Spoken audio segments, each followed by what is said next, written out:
কাচ্চি ডাইন তো সাভারের মধ্যে ব্রাঞ্চ ওপেন করে ফেললো। জানুয়ারির 24 তারিখ তাদের ওপেনিং ডে ছিল। 25, 26 এবং 27 তারিখ এই 3 দিন তাদের 30% ডিসকাউন্ট চলবে।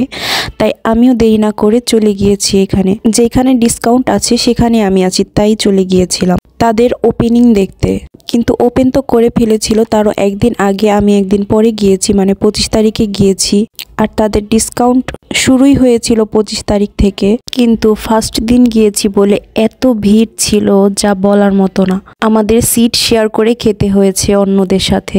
ভিডিও যে করব কোনো স্পেসই ফাঁকা ছিল না। টেবিল 1 সেকেন্ডের জন্য খালি হচ্ছিল না। যেই না টেবিল ফাঁকা হয়েছে তখনই শ্যুটটা নিয়ে ফেলেছি, কারণ আমি জানতাম পরে আর নিতে পারবো না। ভাই লিটারেলি মারামারি লেগে গিয়েছিল এখানে সিট নিয়ে। আর প্রচুর পরিমাণে ভিড় ছিল। সন্ধ্যার পরে তো ভিড় বাড়তে বাড়তে অনেক হয়ে গিয়েছে। আমরা গিয়েছিলাম বিকেলে। অনেকেই দেখলাম এসেছে দূর দূরান্ত থেকে, আমরাও এসেছি। যাই হোক, গিয়ে আমাদের একটু ওয়েট করতে হয়েছে কারণ এখানে প্রচুর ভিড় ছিল। আর স্টাফগুলো কাদেরটা রেখে কাদের অর্ডার নেবে সেটা বুঝতে পারছিল না। অনেকক্ষণ ওয়েট করার পরে আমরা মেনু কার্ডটা চাইলাম, তারপর আমাদেরকে মেনু কার্ডটা দেওয়া হয়েছে।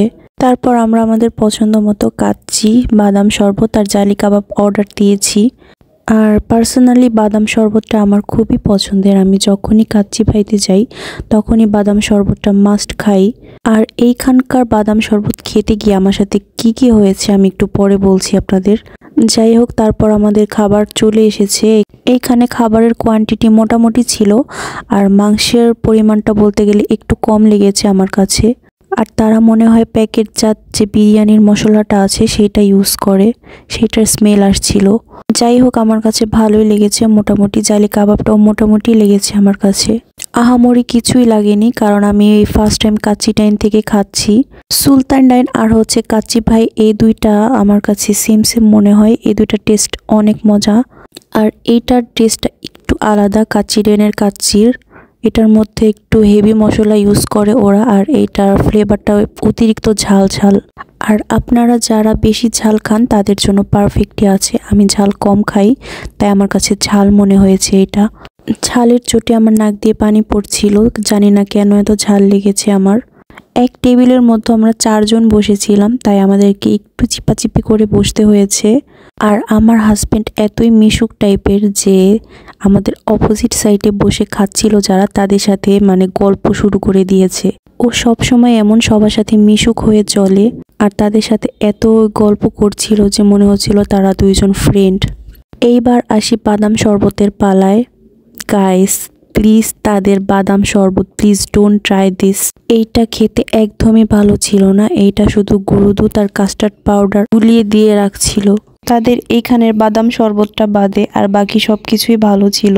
বাদাম শরবতটা পয়সা দিয়ে কিনে আমাদের শুধু ওয়েস্ট হয়েছে। আমরা দুইজনের একজনও খেতে পারিনি, যে এখানে বাদাম শরবত আমার অনেক পছন্দের। বাদাম শরবতটা আমরা না খেয়ে ওখানেই রেখে চলে এসেছি। আর এইখানে আমি ওর কানে কানে বলছিলাম বাদাম শরবতটা একদমই মজা হয় নাই। আর যেই পরিমাণের ভিড় ছিল, এই ভিড়ের মধ্যে সবার সামনে খেতে আনইজি ফিল হচ্ছিল।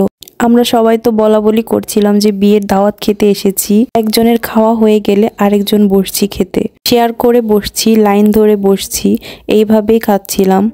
আর এইখানে রোজা ভাবিকে দেখে ইন্সপায়ার হয়ে আমিও ক্যামেরাটার সামনে রেখে বড় বড় লোকমায় খাচ্ছিলাম।